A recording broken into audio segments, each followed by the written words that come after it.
আমি এই ৩টা ছেলে মানুষ করেছিলাম শুধু গান গেয়ে, হাটে বাজারে, রাস্তাঘাট, মাঠ যেখানে সেখানে গান গাইতাম।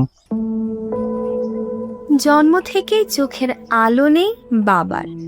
হাটে হাটে গান গেয়ে কোনো মতে সংসার চালাতেন তিনি।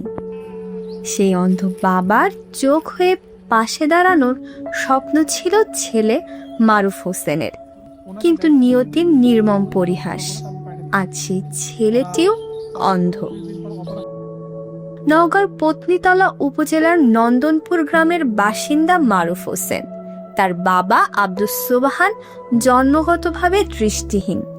৩ ছেলের মধ্যে সংসারের হাল ধরেছিলেন মারুফ।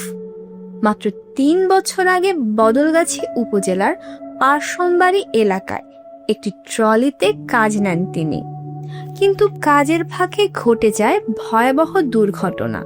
কাজ শেষে দাঁড়িয়ে থাকা অবস্থায় পেছন থেকে অ্যারিস্টো ফার্মা কোম্পানির একটি গাড়ি মারুফকে ধাক্কা দেয়। গুরুতর অবস্থায় তাকে উদ্ধার করে নেওয়া হয় রাজশাহীতে। সেখান থেকে প্রায় ২০ দিন হাসপাতালে চিকিৎসা ও অস্ত্রোপচার চলে।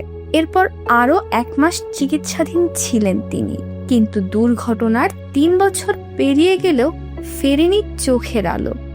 একের পর এক চিকিৎসার পরও এখন মারুফ সম্পূর্ণ দৃষ্টিহীন।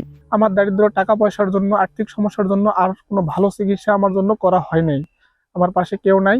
আমি এখন দৃষ্টিশক্তি আমি হারায় আছি। এখন আমাদের বাড়িঘর ভেঙে যাচ্ছে, আমাদের পাশে দাঁড়ার মতন নাই বলতে আমার ২ ভাই আছে, তারাও আর্থিক সমস্যার কারণে বাইরে আছে, তারাও দেওয়ার মতন তেমন কিছু পারতেছে। তারাও সহযোগিতা করে, কিন্তু তারা তেমন আমাদের চিকিৎসার জন্য কিছু দিতে পারতেছে না।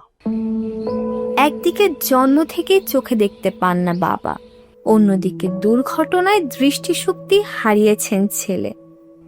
যে ছেলে একদিন বাবার চোখ হয়ে সংসারের দায়িত্ব নিতে চেয়েছিলেন, আজ সেই ছেলেকেই চলতে হয় অন্যের হাত ধরে। এই নন্দনপুর গ্রামে আমি একজন অসহায়, কারণ ছোট্টবেলা থেকে প্রতিবন্ধী। আমি এই ৩টা ছেলে মানুষ করেছিলাম শুধু গান গেয়ে, হাটে বাজারে, রাস্তাঘাট, মাঠ যেখানে সেখানে গান গাইতাম। গাওয়ার পরে আমি এরকম এখন আস্তে আস্তে বয়স হয়ে যাচ্ছে, আর এখন প্রতিটির হাতে হাতে মোবাইল, যার জন্য আমার গান চলছে না, যার জন্য আমি দুর্বল হয়ে পড়ছি। এই ছেলে, আমার এই ছোট ছেলেটা কিন্তু আমাকে খাওয়াতো, পড়াতো, দিত।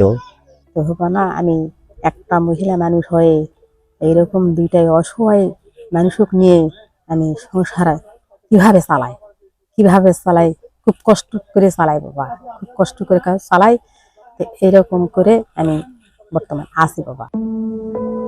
স্থানীয়দের দাবি, সরকারি উদ্যোগ, উন্নত চিকিৎসা এবং বিত্তবানদের আর্থিক সহায়তা পেলে হয়তো নতুন করে আশার আলো দেখতে পারেন মারুফ, ফিরে পেতে পারেন দৃষ্টিশক্তি, আবারও ধরতে পারেন পরিবারের হাল।